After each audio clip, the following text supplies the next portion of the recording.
Welcome to the Oxygen Advantage podcast with your host, Oxygen Advantage founder Patrick McKeown. With the Oxygen Advantage podcast, we aim to show how functional breathing is an essential part of a healthy and well-balanced lifestyle. Each episode, we meet experts in their field from around the world and talk about their lives, their experiences, and how they learned the importance of breathing. Join us and get inspired. Get the Oxygen Advantage. So all things breathing and yoga. We have Eddie Stair. In actual fact, I think, Eddie, you're quite a famous yoga instructor. I think Ruth was just running by a couple of things with me, people who you've worked with and things like that. So you're well up there and you're a long time on the go. You were just saying that you're on the go since teaching yoga since 1981. 89, since 89. 89, yeah. But So it's good to inflate your age every once in a while, though. yeah, but sometimes you feel old. That's the thing, you know. You don't feel it, but it's just a number. You have the number in your head, then it kind of wrecks your head a little bit. But we get on with it. Totally. So we wanted to have a conversation because I know you're really into healing in terms of yoga, and very often I feel that yoga, the typical image is it's all about the body and looking good, which is fine. But you're just as interested in the other aspect of it. So the impact that yoga has, say, on the cardiovascular system and the nervous system, and just a little bit about you. Yeah. So anyway, thanks very much for having me on your podcast. Of course, I've seen your videos on YouTube, and I have this wonderful book of yours, The Breathing for Yoga, which I'm really enjoying. I have a couple of friends who are Oxygen Advantage teachers. A guy named Dr. Nicholas Heath, who lives in Florida. Oh yes, yeah. The Breathing Diabetic. Yes. And my friend Robert Moses, who was one of my first yoga teachers in 1987, took your Oxygen Advantage course also. Right. And he's the person who I started the Yoga Education Collective with as well, along with another guy named Harshvardhan. So he hasn't taken the exam yet to pass. He said it was he had to do the 100 questions all in one go, so he hasn't done it yet. But he really enjoyed the course. Yeah, tell him don't be feared by it. He can use all his yoga and his breathing to come to the surface there. It'll help him, you know. Yeah, 100%. It all just popped forward. Yeah, great. So yeah, you were saying you come to all the yoga stuff strictly from a breathing perspective, like that's your whole background. And so you know, we've never met before, and you've probably never heard of me before today. So why don't we you know, we'll just get started like we're hanging out in a Totally. You know what intrigues me, Eddie, that very often when people think about breathing, they typically think about yoga. I often feel that connection is there. And I sometimes wonder how much, and this isn't a criticism because I understand that yoga is taught according to tradition, but do yoga instructors, do they know enough about breathing? That's one question. Now, maybe people feel very annoyed or upset when I say that question, but I just say it this way, yeah? Yoga has an enormous power. It has a tremendous potential.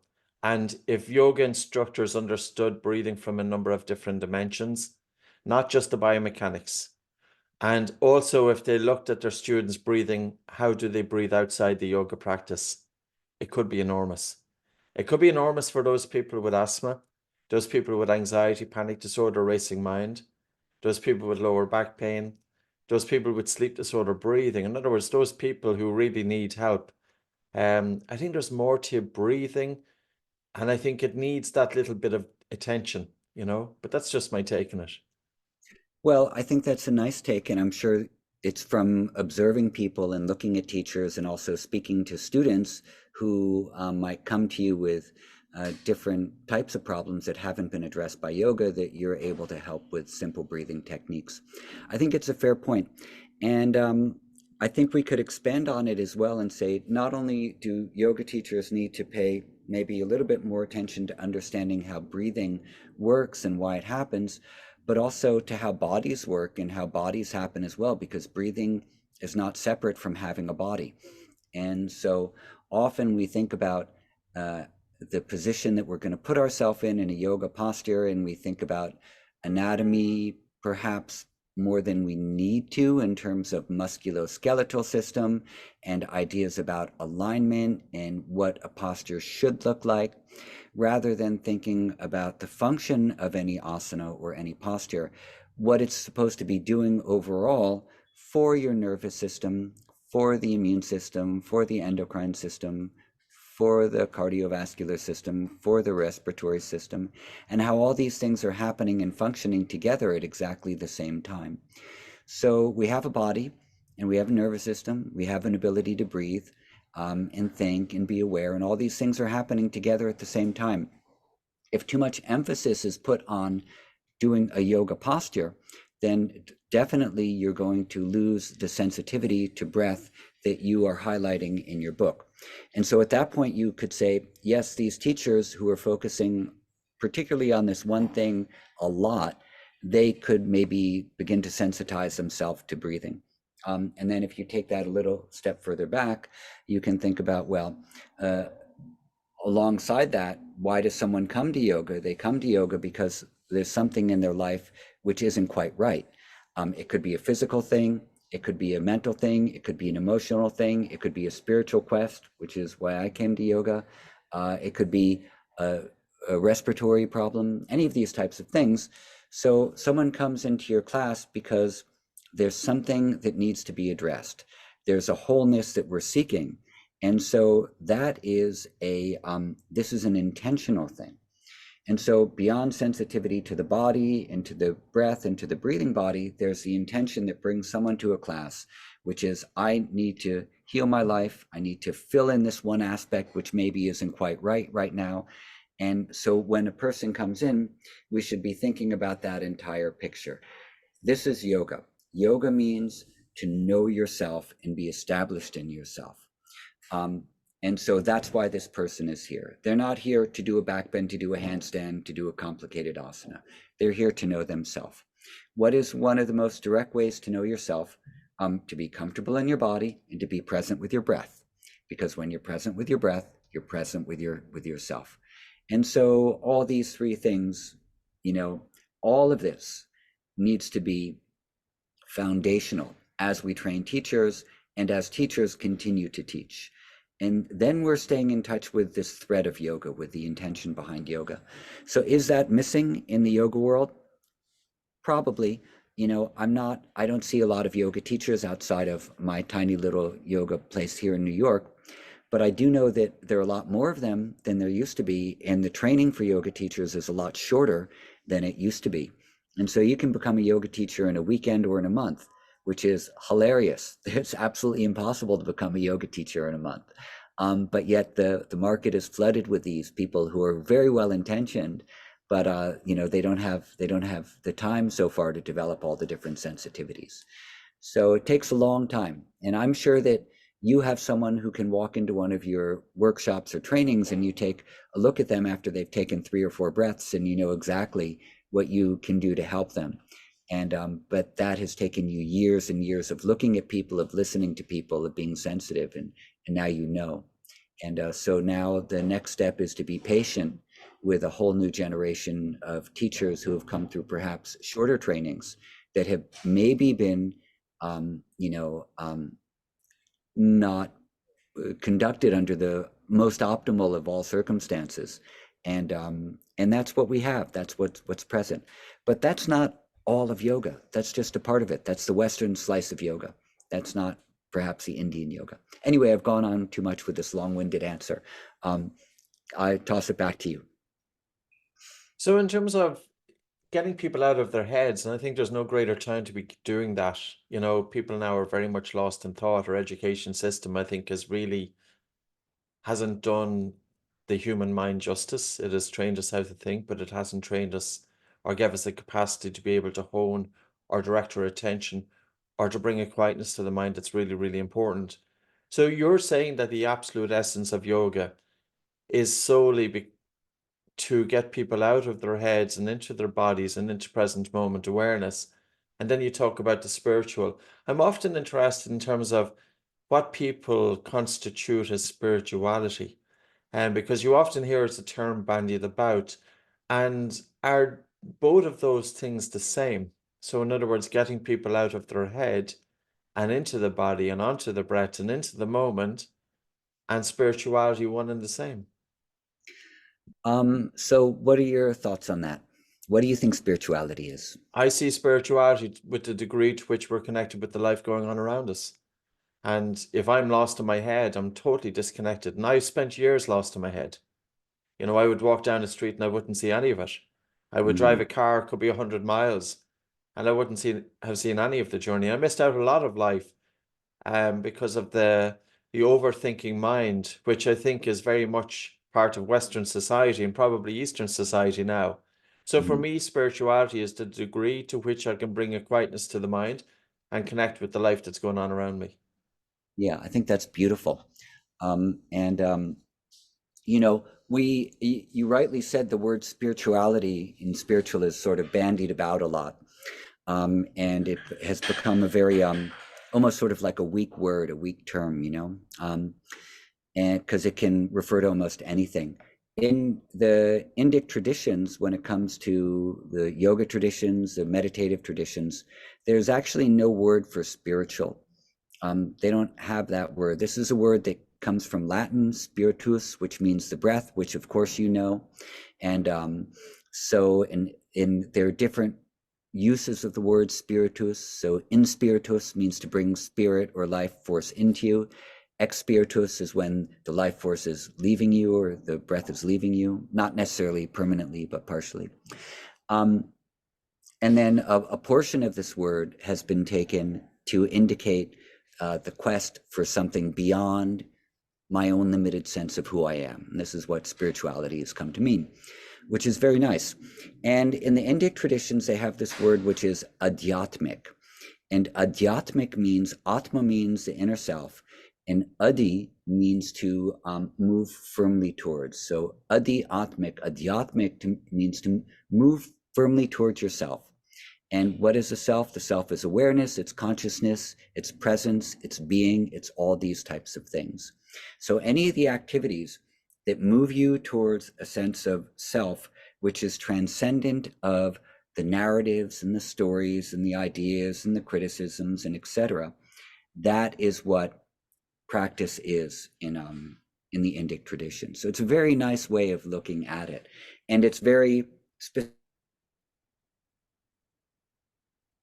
Fine, but you can say any of these things that I do, whether it's with my body, with my breath, with my mind, with my emotions, with my devotion, with my offering, with my service, that becomes adhyatmic.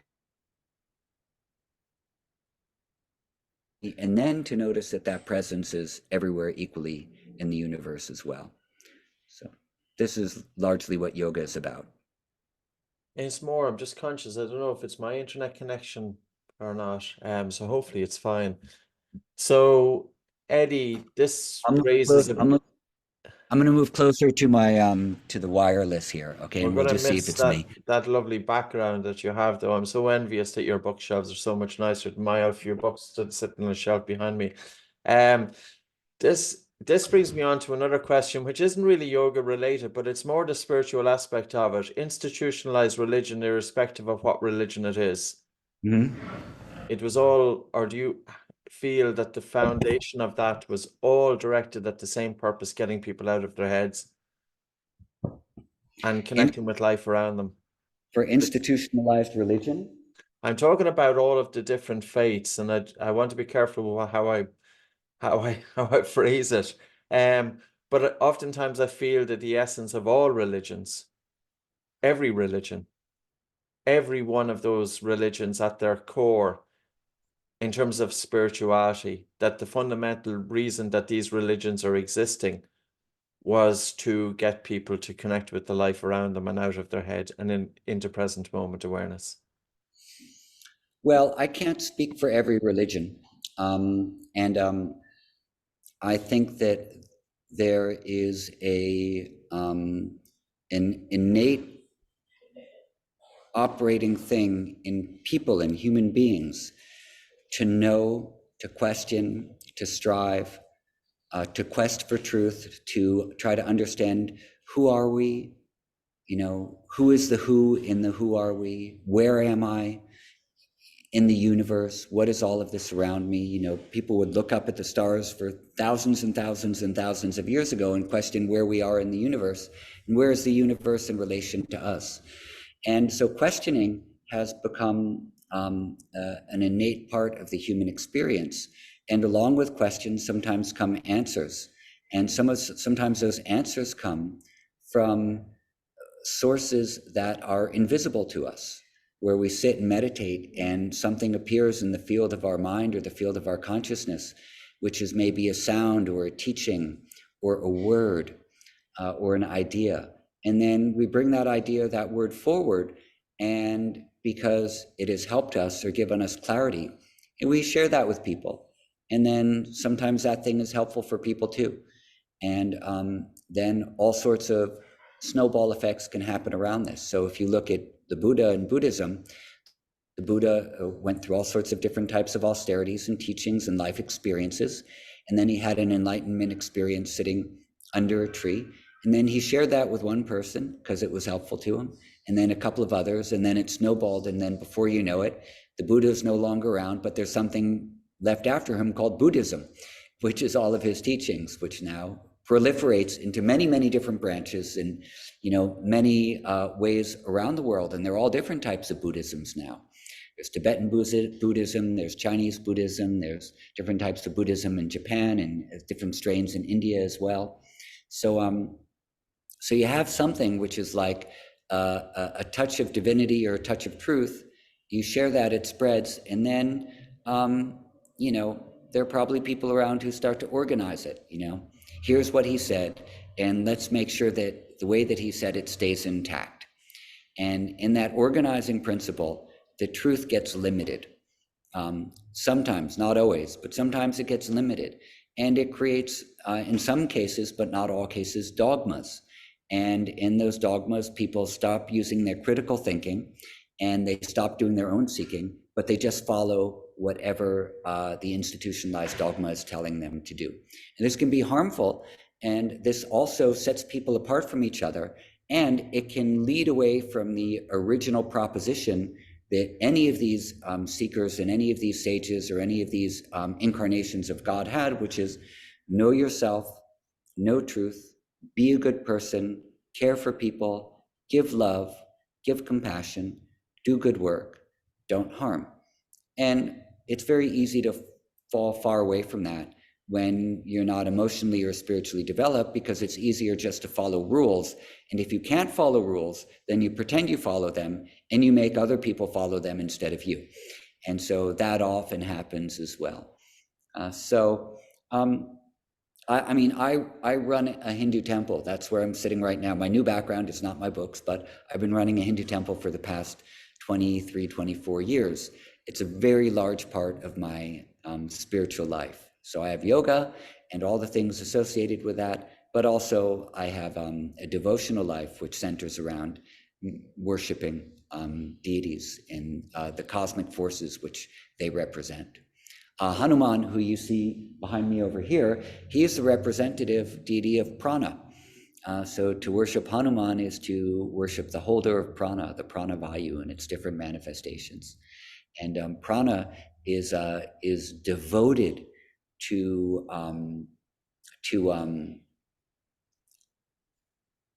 maintaining existence and vitality and creativity and energy and insight, because it's through the development and harnessing of prana that all of these different insights can come to us. When the prana starts to leave the body, then that's when death comes. And also when we start to lose some of our faculties.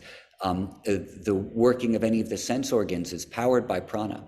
So prana powers all of our cognitive faculties, the way that we perceive and the way that we think, and our level of clarity and our level of listening and openness is all going to be determined by the expansion of prana that we have within this. This is why pranayama is the expansion or the lengthening of prana, and it expands all of the sense organs, and it expands our listening capacity, our sensing capacity, our communicative capacity. And so Hanuman, he represents all of these things. He's not just simply the monkey flying around representing Ram, but he is the link through breath, like getting back to the idea of spirituality.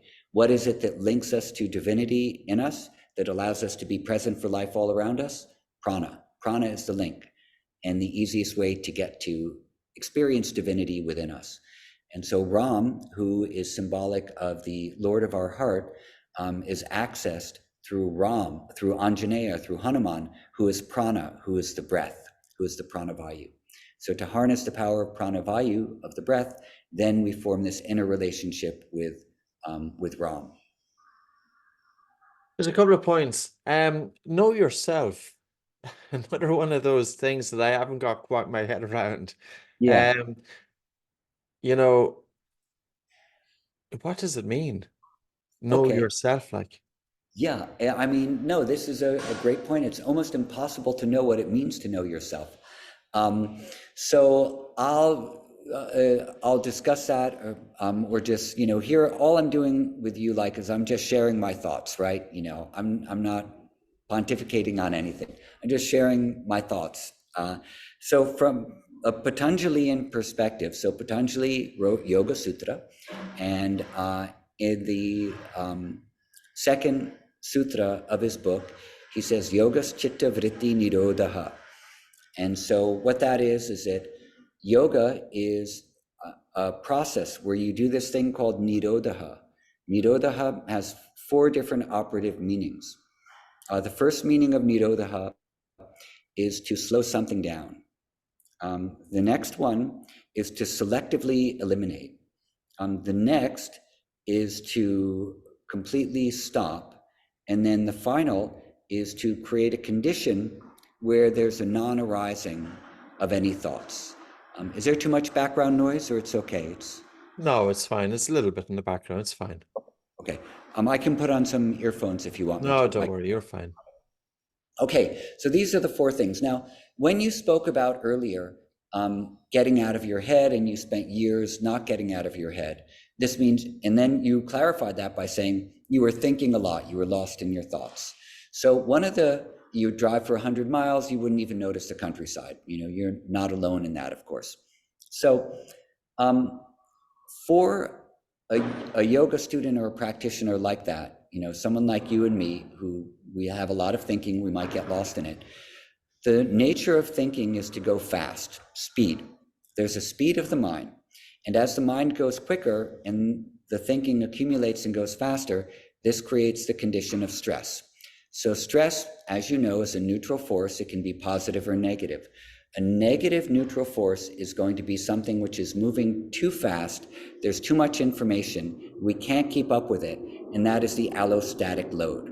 So an allostatic load in regards to thinking would be, my thoughts are going too fast. I have too much incoming information. I can't manage, and I don't know what to act on first.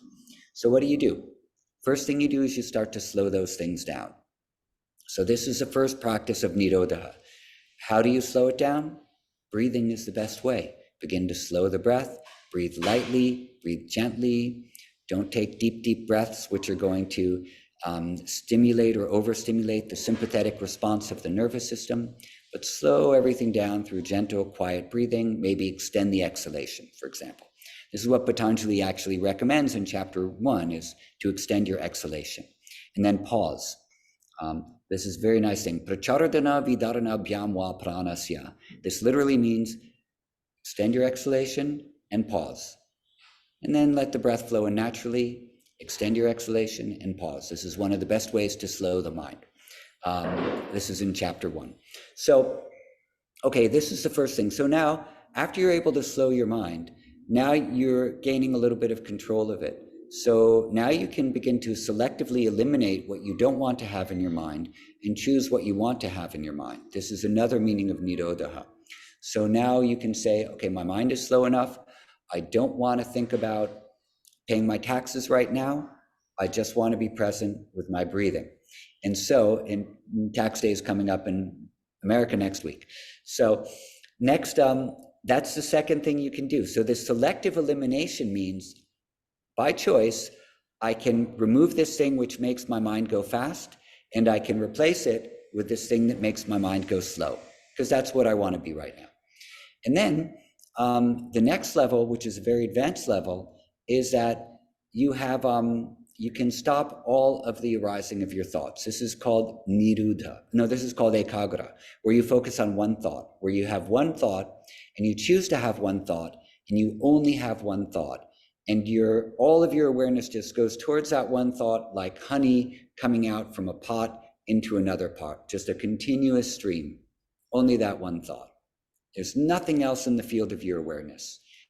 And that thought is so strong that you, the meditator, you, the observer of the thought, disappears. There's only the thought remains, only the presence. Like, this is not a good example, but if you have eaten something so deliciously wonderful and the taste is so strong and overwhelming, you don't even remember anything else. You're only with that taste. You're not even thinking, I want to have this food again. You're just so present with that taste that that's all there is. After the taste begins to, and the flavor fades, then you start thinking, oh my God, that was so good. I want to eat that again. I'm going to take another bite. Now you're back in thinking.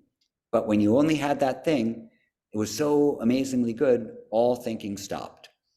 So that's basically, imagine you could do that at will without having to eat a double fudge chocolate ice cream. Okay, then you're in ekagra.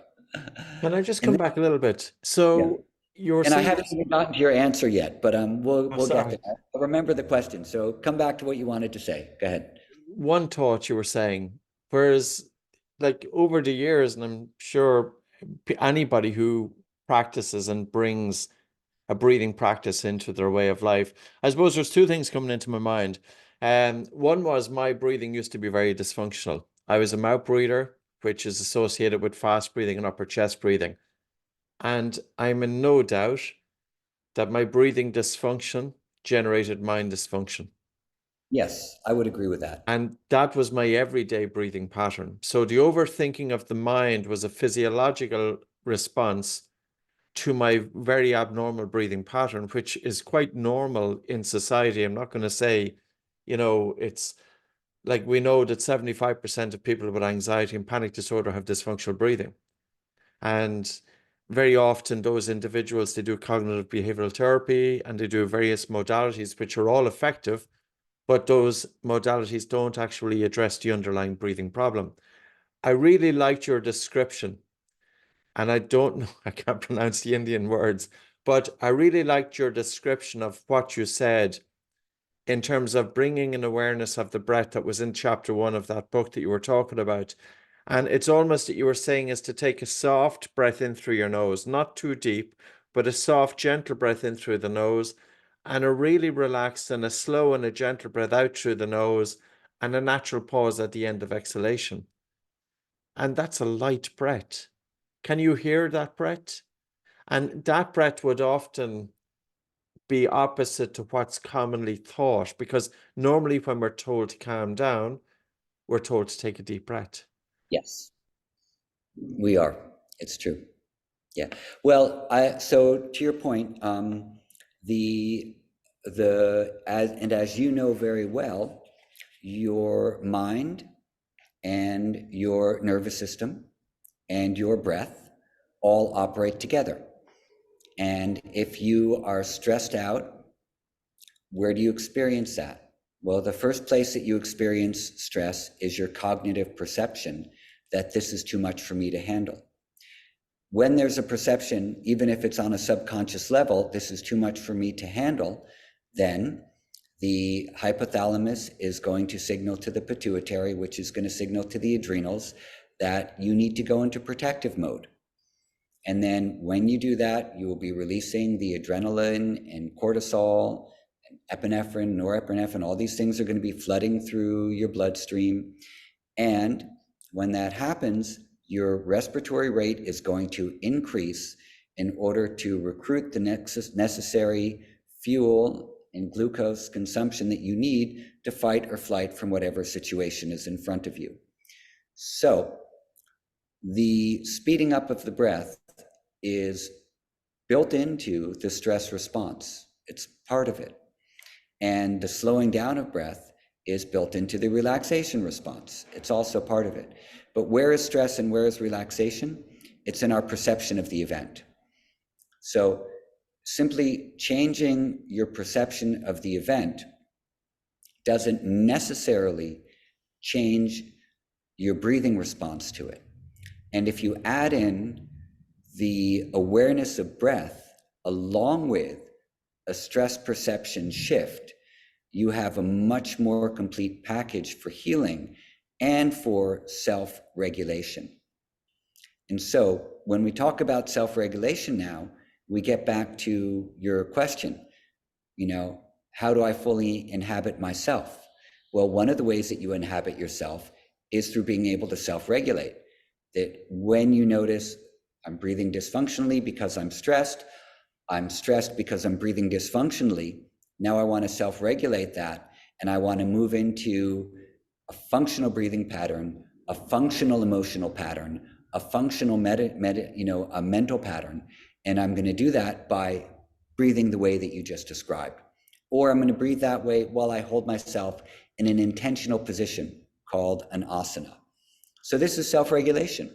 And the more skilled we get at that, the more we can inhabit that state in our day-to-day life, in our moment-to-moment life. When we go away from it, we'll recognize we went away from it, and then we'll come back to where we want to be. That's called metacognition. And this is a very important part of being, and especially, with the slow breathing that you teach, I think that's a much better anchor for being aware than faster, deeper breathing, because in faster, deeper breathing, it's hard to be aware because you're too busy making a lot of effort. But when you slow your effort down, now you can be present, now you can sense, now you can feel, now you can make intentional shift. So the first skill set that we develop of making an intentional shift, which is called self-regulation, is how we begin to know ourselves. Who is the driver of this car? Who is in the driver's seat here? Who is the decision maker? To know this person, even first on a superficial level, is to begin to know yourself. And then you peel away the layers. And over the years, know more and more and more about the different things that you put on top of yourself, which is not yourself, but that other people might have put there. Boxes that people have put you in, etc. You said that after some time of focusing on the breath, that you reduce it down to one thought. And I'm a small bit confused because if I can bring a quietness to the mind, I would consider that I'm outside of thought, that I'm in a state of no mind, that my energy is directed directly onto something, but it's not going through a veil of thought. So I'm a small bit confused with one thought versus no thought. Or is it just a word? Okay, so, and now we're talking about very subtle concepts within the Patanjali Yoga Sutra, just to frame it again for everybody. So the ekagra state is where there's one thought present in the field of your consciousness. You've chosen that thought, and you hold it there, and you remain in that thought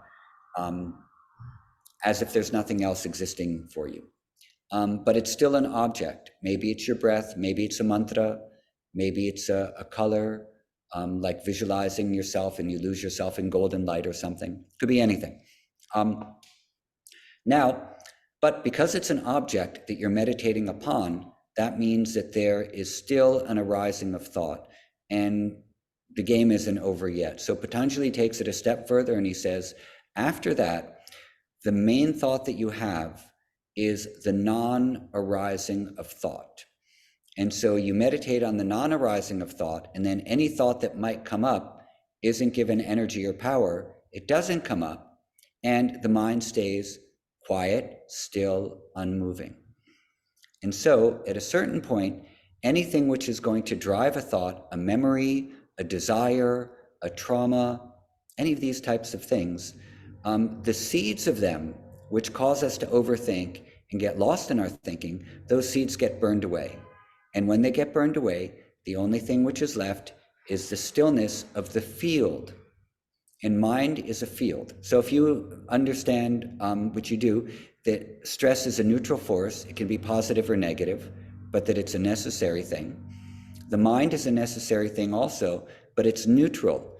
And what happens in that field of the mind is whatever we put in it. If we put positive things will grow in the mind. Negative things will grow in the mind. Sometimes we put some positive, sometimes we put some negative. And every time we put something in the mind, an impression, a thought, an experience, a little seed stays there. And so we have a tendency to repeat it. So for example, if I have some negative thoughts, I have the same basic types of negative thoughts, throughout the day or throughout my life or whatever. I'm not going to all sorts of big range of negative thoughts. I'm just going to have like one little sliver. Maybe it's towards anger, maybe it's towards jealousy, maybe it's towards the comparison, maybe it's towards shame. And maybe I have one or two of them, but those are the main ones. But I don't have the full spectrum of negativity, right? We're all like that. And the same with positivity too. We're positive in the same kinds of ways. So we have all these little seeds, and we construct our identity around those seeds. And then the whole process of a spiritual life is to recognize that we have these narratives, these stories we've created about ourselves due to whatever, culture, upbringing, experience, karma, who knows? And we live by that story. I think I'm Eddie Stern. I think I'm a yoga teacher. I think I run a Hindu temple. I think I wrote a book. I think I went on a podcast with Patrick. And all these things are going to, they're going to build into my, what they call an ego, but really what ego is, in a yogic sense, is your narrative, the stories you tell yourself. So we want to release all of these stories and find out, who am I underneath all these stories? Because I know there's a sense of I-ness underneath it. Otherwise, I wouldn't be able to experience these things and create a narrative. So there's something under there. What is this under there thing? Who is this under there thing? And I want to know that more than I want to know my false stories that aren't bringing me happiness or aren't bringing me lasting happiness. And so at this stage of the non-arising of thought is the experience of what exists as consciousness, as presence, as awareness underneath the thinking mind. And that's the point where you know who you are. Then you're established in yourself as the self alone, according to Patanjali.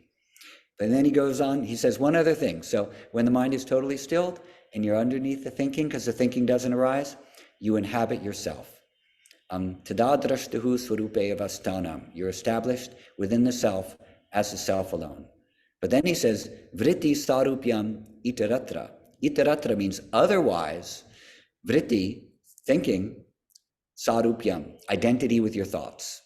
So either you're going to identify with your thoughts in your narrative, or you're going to dwell exactly in who you are as you are. There's no gray areas there. It's one or the other. I'm fully established in vritti sarupyam itaratra. Otherwise, I identify with my thoughts. So we all basically are. Otherwise, we wouldn't be here having this conversation. So that's what happens with no thinking, according to Patanjali. But other texts, other teachers have different ideas, and they teach other things. I have an affinity for Patanjali.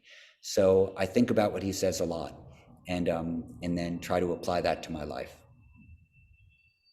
On a practical level, when you bring a quietness to the mind and you're in a state of no mind, and I would say outside the action of thought or thought arising, I often feel that my attention shifts inside the head right towards the back of the head. I've never been able to explain it. It's something like, I actually would do this if I go out on stage. I don't want to go out on stage with the thinking mind, because my thinking mind is likely to sabotage me. So I have my own little routine that I do to change my breathing patterns. I bring my attention into the body, but I also walk out not just with my attention dispersed throughout the body. It's about shifting away from this part of the brain towards the center at the back of the brain. I do it intentionally. Is it something that people do, or is it something that arises, or what's your take on it? Have you come across it before? By the way, the reason I have these questions is because normally I don't get to speak with somebody like yourself. So I can have a lot of questions, because not everybody is into this stuff, and everybody should absolutely be into this stuff, because this is ultimately, and now I have a definition, but I don't have a definition. I have a better understanding of know thyself. Know thyself means you in the absence of thinking, isn't it? That was my take of it. Okay. Yes. Okay, so Yes. that was clarified. So that's why I have all of these thoughts coming in. So that was my other one. Do you feel a shift in your head, and do you actually hold your attention in one part of your head? And could it be beneficial for somebody who is new to this to simply to be able to shift their attention out of the thinking part and into a quieter part of the brain? In other words, by shifting their attention or their feeling or bringing their attention to the different part of the head, could it automatically lead to a quietness of the mind? In other words, which is which? Which comes first, Barb? So do you, when you shift your attention to the back of your head, do you feel like you're bringing your awareness more towards your brainstem? Yes, and actually I feel a pressure there. And at the start, I didn't even, it just happened. It happened and I didn't know. I was driving a car. I was listening to Eckhart Tolle. I don't know if you know Eckhart Tolle. Yeah. I was listening to his stuff. I had put the Power of Now onto cassette tapes. Mhm. And now this is going back in 2000, 24 years ago. And I used to be driving my car with a cassette tape. And I'd be driving my car and I'd feel that the whole back of my head, almost that my head is lifting up. It was weird. But it kind of stuck with me. Not every That's day, of course. Every now and, whenever I can shift. I'm doing it now because I'm talking to you for some reason. amazing. No, I love to hear that. And so I have an untested theory on that. And a few years ago, 2019, I wrote a book called One Simple Thing, a new look at the science of yoga, how it can transform your life. I sent you a copy. Maybe you'll get it in the mail later on. And this chapter 11 is basically about the thing that you're talking about for the most part. And the reason that I wrote the book for two different reasons. One had to do with homeostasis, and then, which I maybe we'll talk about later, but the other one had to do with the brainstem. And in the brainstem, we have our survival functions, right? The brainstem and the different areas of the brainstem, from the medulla oblongata to the pre-Botzinger and Botzinger complexes and all these different areas, the vagal nerve afferents and efferents, everything are controlling our respiration, our heart rate, our blood pressure, our body temperature, our sleep, sexual reproduction, digestion. All of the things that keep us alive and keep us going are being monitored through this area. And so this is pre-conscious activity. It's not cerebral cortex, logical thinking, pro-social engagement, strategic planning, looking to the future, and it's not limbic system, emotions, and definitely our emotions are going to affect our respiratory rate and our heart rate, but our heart's going to be beating regardless of what our emotions are doing. So at this point, it's a separate functioning capacity. So emotions and fear, amygdala and hippocampus and memory centers and all that, our survival functions are going to keep going regardless of the activity of these other higher order levels and middle order levels of brain function. So I was thinking a lot about the brainstem, and I started noticing that the basic practices of yoga that were taught in Hatha Yoga and in other yoga traditions, all in some way were affecting brainstem function. So for example, asanas, if you change your body position, even if you sit up straight, it is going to send message through that action of sitting up straight through the musculoskeletal system. It's going to send messages to the baroreceptors wrapped around the carotid arteries to send a message to the brain to say there's a shift in posture. Now you have to maintain blood pressure. So any different type of position we put ourselves into in an asana, and you look at a lot of the classical ones, might be turning upside down like a headstand or a shoulder stand, or balancing on one part of the body, or elongating something where there's a lot of parasympathetic nerve innervation, or extending something where there's a lot of sympathetic nerve innervation. All these different body positions are going to still be sending messages to baroreceptors. Watch your blood pressure. Let's monitor. Let's slow it down, perhaps. Let's speed it up if necessary. So asanas largely, but not completely, blood pressure, as well as stimulation of the internal organs. So if you do a forward bend, for example, you are putting pressure on all of the visceral organs in the front of the body, and then maybe you're twisting to one side and you're stimulating the spleen and opening up the liver. You're going to the other side, you're stimulating the liver, opening up the spleen. All of these organs are the end organs receiving messages and sending messages back up to the brainstem through the vagal nerve complex. So every time we're massaging an organ, we are sending messages up to the brain about the condition of the body. Slow, gentle breathing where the belly can move a little bit in and out, or the ribs expand gently in and out, are sending messages from the intestines, the enteric nervous system, and as well from the diaphragm through the phrenic nerve up to the brain. Everything is safe, everything is controlled, everything is even, everything is calm. And so we're having this like deliberate influence over brainstem function when we're doing the asanas and breathing in this capacity. So, and then of course, if we're only solely doing breathing through pranayama practices, then we're mainly engaging the autonomic nervous system, because we're taking this autonomic function, respiration, and we're making it conscious in a very particular way for a certain period of time that we choose. That is us taking control over autonomic nervous system function of the respiratory system for some time. Okay, so what else do we have? We have asanas, we have pranayama, we have sleep regulation. The yogis are very careful about how much sleep they're going to get. Sleep is an autonomic function as well. Don't sleep too long, don't sleep too less, sleep the right amount. Food, whether it's vegetarian diet or eating at particular times of the day, digestion is also, after we eat the food, an autonomic process as well. It's going to be controlled by brainstem function and a bunch of other things, obviously.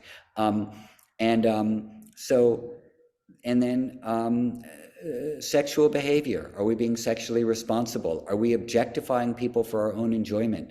The yogis were practicing all different adherences so that we don't objectify people for our own pleasure, but that sex is taken in the right context, in the right way for the developing the right types of relationships, or abstaining from it if you happen to be a monk or something like that, without it causing a pathological disturbance within you.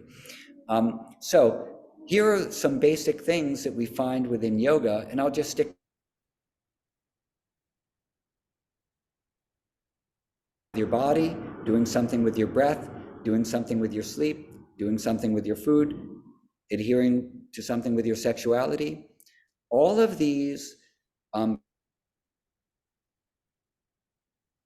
functions, they're all things that are being monitored and controlled. So what I started thinking was, well, all of these practices must be done deliberately in order that we can manage.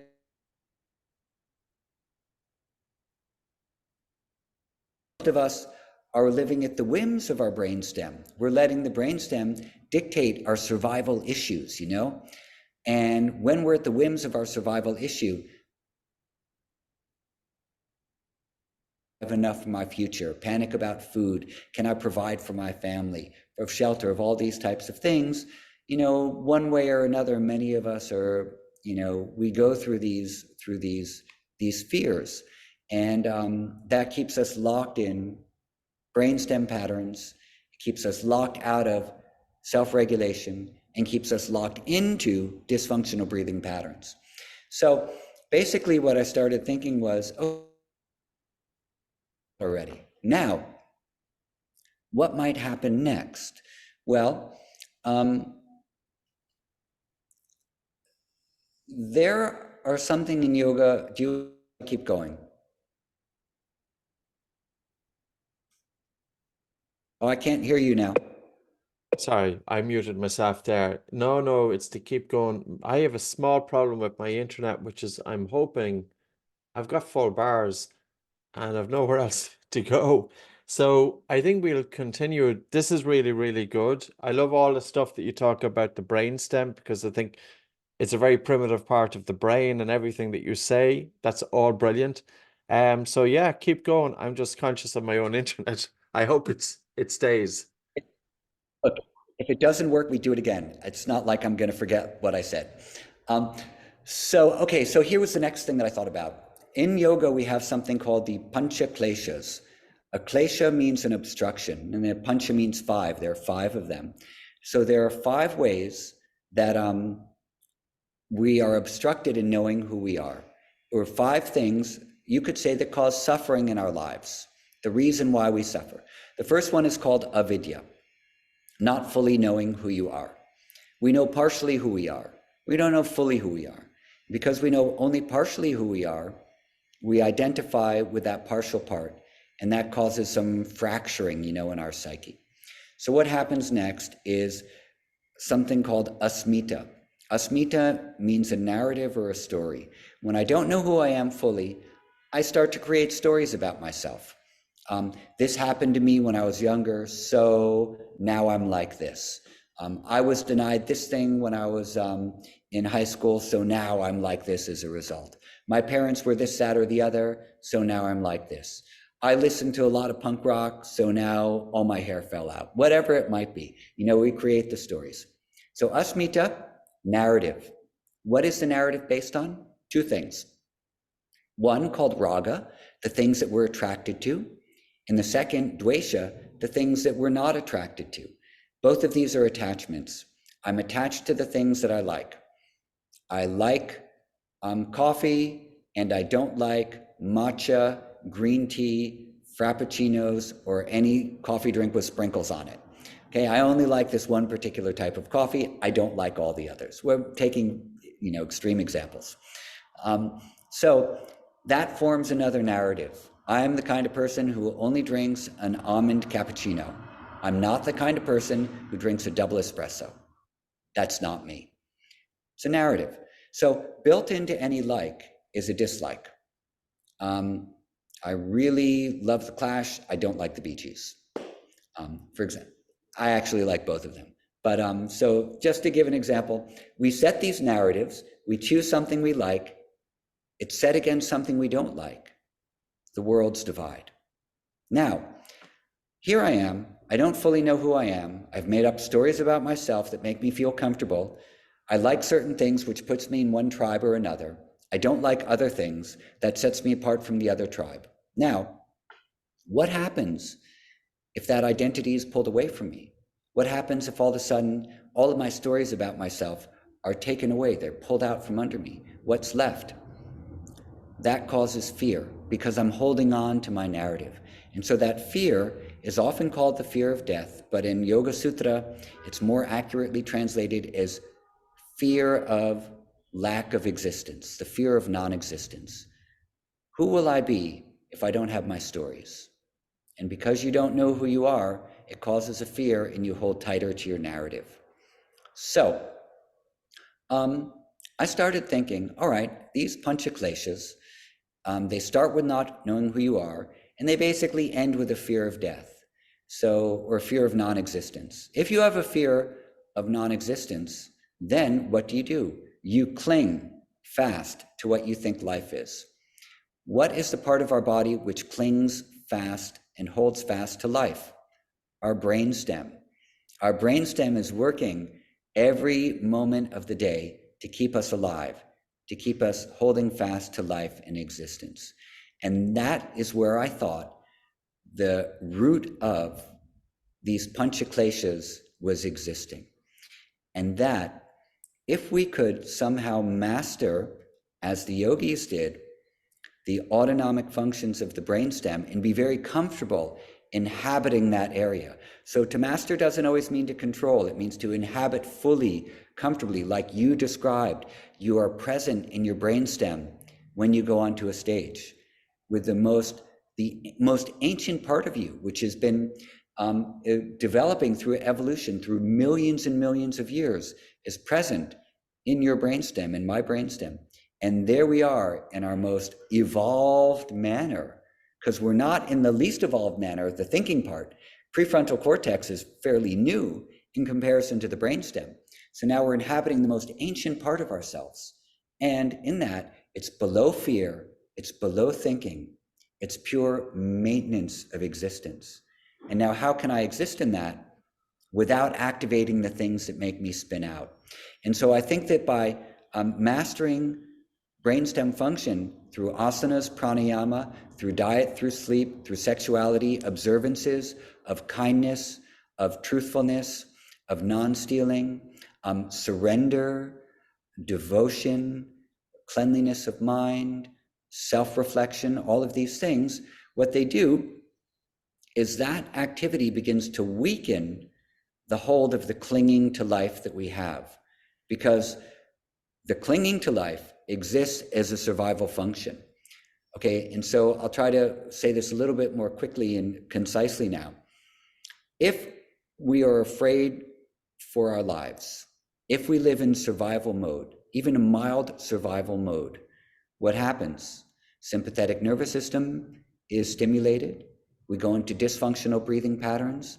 Our mind goes quicker because I'm in a fearful state of mind. I'm in survival mode. That's abhinivesha, clinging to life. What if I'm not clinging to life and I feel at ease? I feel held by the universe. I feel that the atmosphere is breathing me and I don't need to try to breathe. I'm not grasping for breath because the atmosphere is pushing breath into me. My body is receiving it, and then it's just gently coming out. There's ease. Then the clinging to life fades. You feel safe, present, witnessing, observing. Life is happening, and you are part of that experience of life happening. You are not the one trying to live, but life is happening through you. And so I think this is a very beautiful thing, and I think this is one of the things that the yogis were moving towards, to allow life to happen through us. We are an expression of life. We didn't create this life ourselves. We are an expression of it. Life is expressing herself through every cell of our body. What would it feel like to be present with that and inhabit that? And so this is basically why I wrote that book, and what I was thinking about when I wrote it.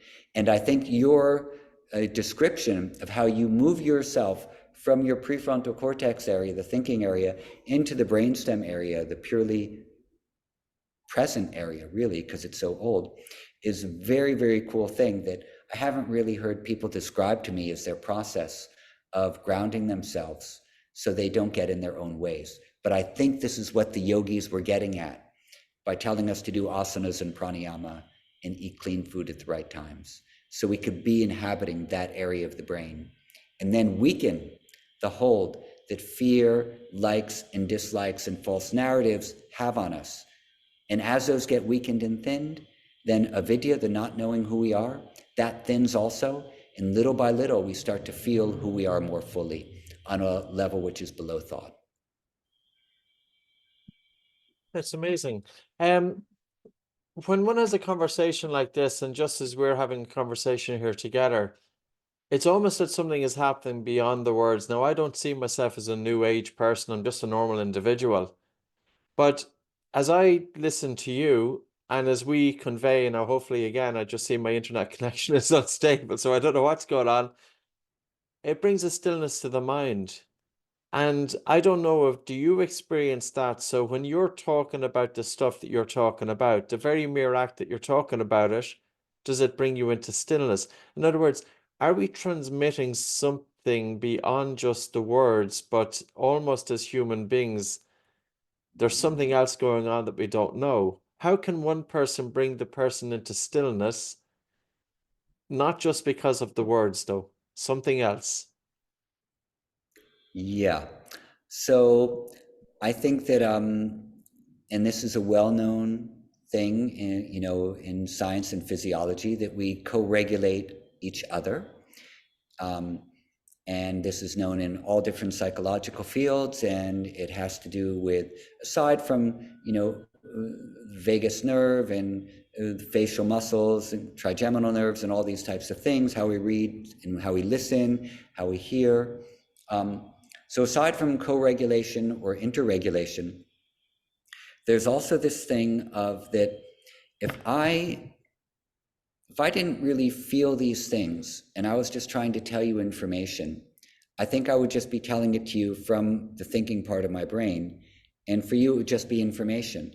And you might go, oh, whatever, that's just more information, I'll put it with the rest of this information. I got plenty of it. But because, and I'm not talking about me personally now or like the things that I'm sharing, but I'm just as an example, these are, if you have an experience of something and you feel something and you've thought about it for a long time and you feel it in your body and you know it in your body, then you can convey that to another person who's also in a listening space, and they'll feel it in their body too. Because what we are conveying there are not just words, but we're conveying our experience of something. And I'm sure you can do that with the people who come to take your courses, that when you teach them to breathe slowly, you're not just giving them information, you're sharing with them your experience. And we can create intentional environments where a shift in physiology occurs because maybe, number one, there's a mutual interest. That's very important. If there's not mutual interest, you would have ended this 45 minutes ago and said, okay, great to meet you.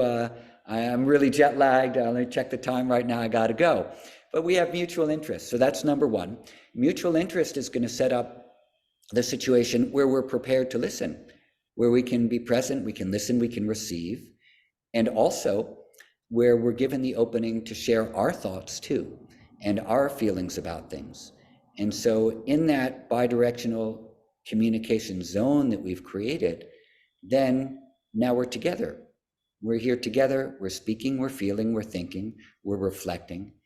And because the mind and the body are not two separate things, but they are the same thing happening all at once, the types of words that we use and the way that we can convey them thoughtfully and mindfully is going to allow the other person to experience what that other person is talking about. The sharing of information becomes a sharing of experience or a potential experience. So when you're talking about moving from the front of your brain to the back of the brain and sharing what that feels like to you, then I also feel that at the same time, maybe not exactly the same way, but I feel it because I'm very present with what you're talking about. I'm interested, I'm curious. It doesn't happen all the time, but anyway, I have no idea. You asked me a question, I just thought I'd wing it and try to answer it that way. But I think that, there's one thing that I do really like, and this is in Yoga Sutra, and it's about truthfulness. And it says that when the speaker is being completely truthful, the thing that they are speaking enters into the heart of the listener, and the listener experiences that truth the same way the speaker does. And I think that's super beautiful. I think on the level of the great saints and sages and yogis and teachers that we've all had, we've had that experience where they've given a truth and we feel it. Then we have to make it our own also, in our own type of a way. And I think in small, small ways, like how we're talking now, when we speak a truth, which is a truth we really care about, it's entering into your heart. It's entering into my heart because you really care about it. And we're having some experience of that same thing. And there's another word which is really nice, and I'm going to give it back to you in a second, which is called mudita, which means sympathetic joy, where the thing which makes you joyful, if I have sympathetic joy, I take on your joy as if it's my own. There's no difference for it. I don't think, oh, I really wish I had some of Patrick's joy. Man, that guy, he's got so much joy, I want some of it. No, I see that you're joyful. And I go, oh, I feel that joy as if it's my own. So we have these two different pathways for sympathetic experience. And so anyway, back to you. If you have a student coming in, like what we're talking about is we have, well, some years behind us, myself in breathing and you in yoga and your spirituality. But somebody coming in off the street in New York, you hear all the horns blowing in the background, the cars honking. And they're coming in with a racing mind.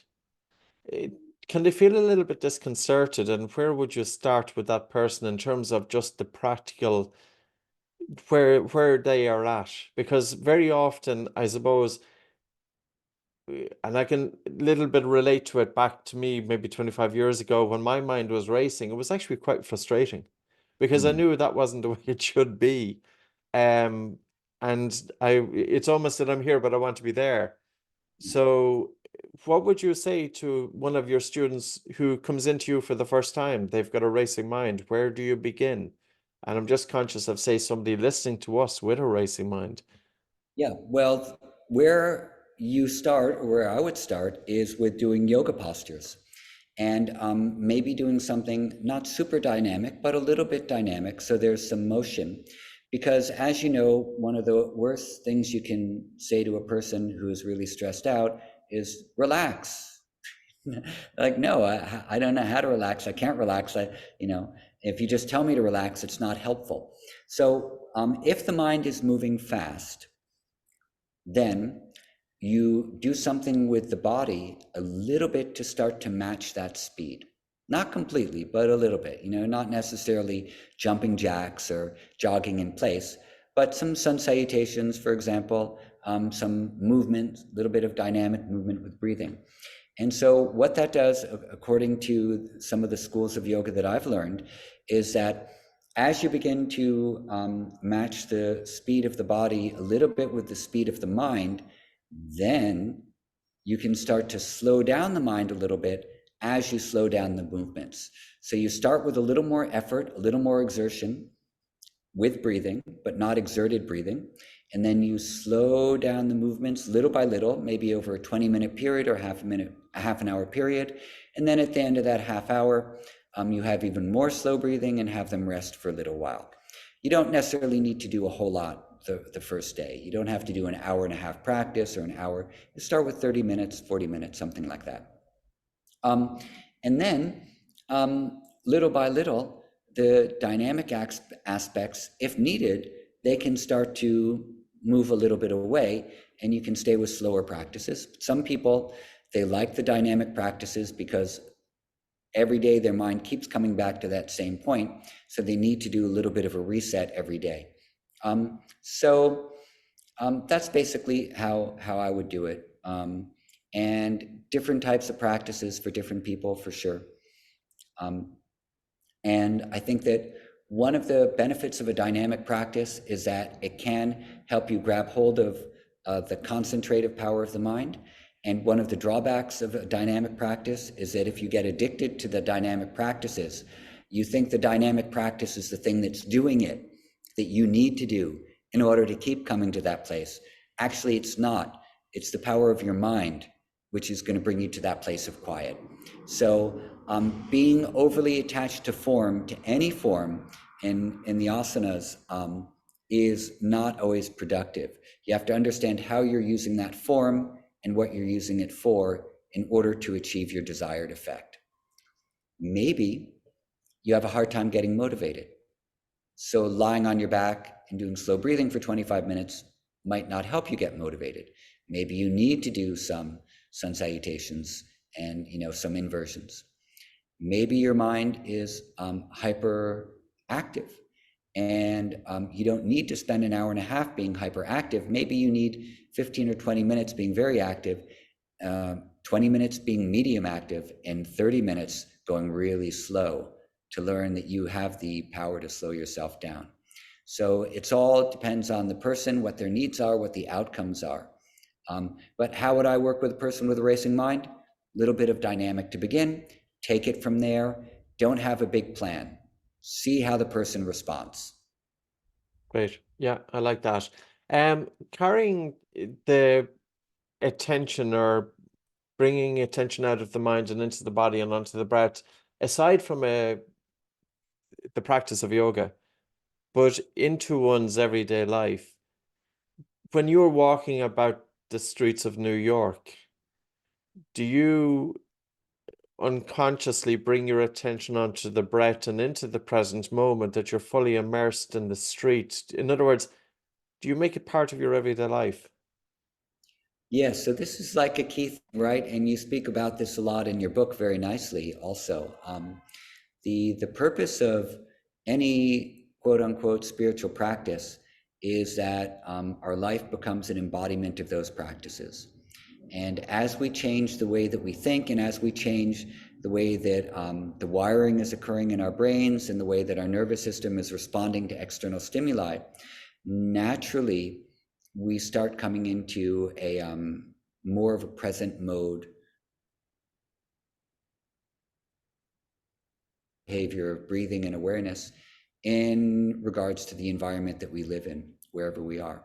So this should be a natural occurrence with time of how we transform.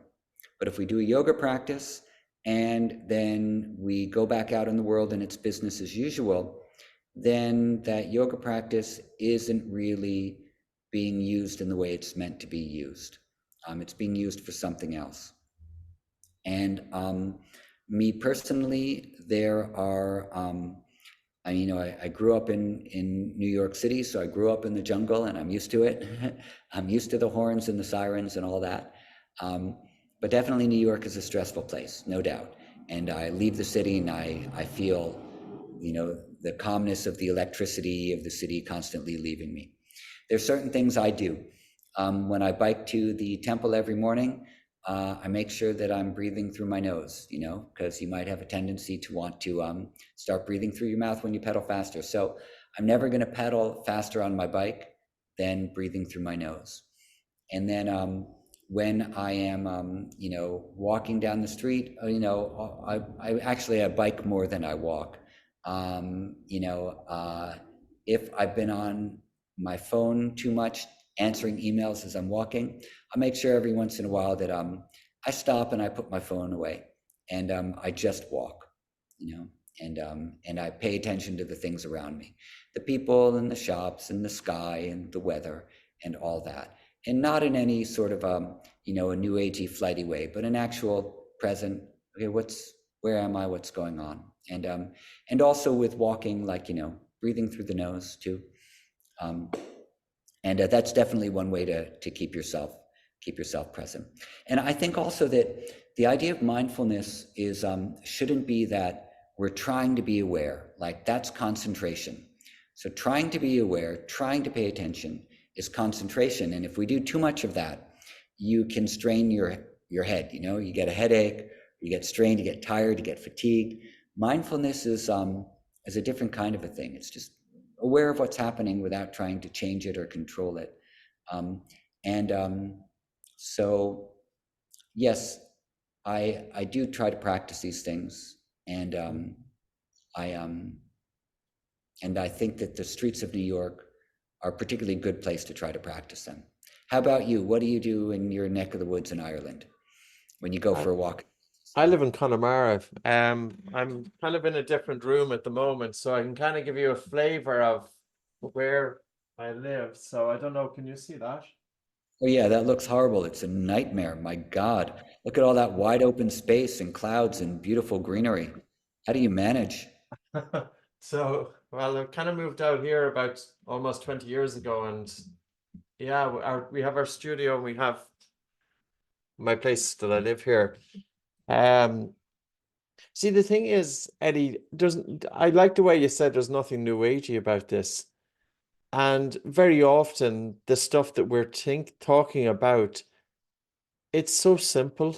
It has been around human beings for thousands of years, and yet we have lost it. And like I'm talking about mainstream. I'm talking about, of course there are people who are really into this, and sometimes they do put too much of a new agey kind of image around it, which will put normal individuals off. And all we're liking to do as human beings is we're all striving for some contentment on this planet, and we're not going to have contentment unless we have the capacity to bring a stillness to the mind. And that's pretty much, like, I didn't even realize the time. I just looked at the time there. It was an hour and 20 minutes gone. I know we signed on at 3 o'clock. So we're all striving for this one thing, and yet it's out of reach. And it shouldn't be out of reach. What's your thoughts? Now, just leave this as the final question because I'm so conscious of your time. Like, how has this been probably the most fundamental thing in our human existence that we have been as human beings striving for thousands of years? and yet we still not haven't mastered it. Yeah, it's a big conundrum. I mean, there have been a lot of answers to that question from a lot of different people, and some of the answers work for some people for a certain amount of time, but not all the answers work for everyone. So because there's so many different answers to the same question, it must mean that nobody has really figured it out yet, except for the few who have mastered contentment. Contentment's like a beautiful thing, and it's one of the practices in the limbs of yoga, of course. It's called santosha, and it comes in the second limb of yoga. And santosha means that for that person who's established in santosha, in contentment, they're happy with what they have, and they're happy with what they don't have. They're happy with what comes to them, and they're happy with what doesn't come to them. So this is a very nice thing to inhabit. And from that comes unsurpassed happiness. And why is it unsurpassed happiness? Because nothing has caused it. It is the uncaused happiness. It's the joy of being. It's the joy of being an expression of nature. It's the joy of being alive in this world with the small things that can create gratitude and awe and astonishment within us. Every breath is an opportunity to be in awe of the intricacies of nature. We don't need big flashes of anything. I think one of the hardest things for spiritual practitioners to do is to be normal. Just be normal. Don't be anything special. Do a yoga pose like it's nothing special. Take a slow breath like it's nothing special. All these things are happening. And in this not trying to, be anything other than what you are, comes, I think, this inner happiness and inner contentment. Yes, we should all strive. We should all make effort. We should all be great. We should all do all these things that Margaret Mead said. But at the same time, as soon as we start living like that as our identity of being special, of being other, then we are actually setting ourselves apart from all of the creation which is happening simultaneously that we are a part of. So I like to think about doing all of these things just normally, because it's happening. We started breathing when we came out of our mother's womb, right? We were breathing in the womb as well. It's already happening. There's nothing special about it. So you don't have to be too special when you approach it. Is one of the reasons I really like your approach in your book, and I also have your app, and I've done the breathing practices there. There's a naturalness and a normalcy to it, which I think is very important in the age of everything trying to be a little bit better, a little bit unique. I did Butekyo in 2006. I did it for the first time. Wow. Just this idea of, I only did a little bit of it, I didn't do a lot of it. I did very little. And someone was teaching it to me who was a healer in Canada. So I never went to a structured class or anything. But the breathing into the bottom of the lungs and the expansion of the lower part of the rib cage changed my relationship to breathing, very quickly. And that has been one of the very basic things that I've held on to and that I continually use and teach as well. Breathing into the bottom of the lungs, expanding the lower ribs, letting the diaphragm expand outward. And I like to feel that it expands my kidneys and that's supporting all the energy of the lungs and the heart in a gentle way. And so I have a deep appreciation for your tradition. And even though I haven't done much of it, that one thing that I learned really, almost 20 years ago, has stayed with me and has dictated a lot of how I have people think about breathing in postures as well as regular life. And the fact that you cycle with your mouth closed is pretty good as well, because most people, they don't cycle with their mouth closed. Most people don't do anything in terms of physical movement with their mouth closed, the mouth is open. Eddie, I have to say I really enjoyed the conversation. I think it's going to be quite insightful for the people who are listening to us. I know we probably went a little bit deeper, but at the same time, I hope there's something in it for everybody. I think there's a lot of, the questions and I think it was tremendous. So I enjoyed it immensely. So I would say thank you very much. You're welcome. Thank you so much for having me on. I really enjoyed it too, and I look forward to finishing your book. It's really a wonderful work, and I've been showing it around to people in the studio, encouraging them to get it as well. Great, So, thank you very much. Your book is called One Simple Thing. It hasn't arrived, by the way, so okay, we checked it there today. I asked Ruth, and it hadn't come in. And how okay. do people hear of you? So I have a website. It's eddiestern.com. I have a new book out on Audible, an Audible original, and it's called Healing Through Breathing. And it's short. It's just 2.5 hours, and 4 breathing practices and some science and some philosophy. And then the other book is One Simple Thing. And I have a couple of others in the works right now also. But mainly you can find everything either on Instagram at Eddie Stern or on my website. Pleasure. Thank you very much. Thank you for listening to the Oxygen Advantage podcast.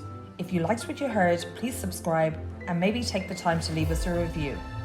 The Oxygen Advantage podcast is available from all your podcast providers.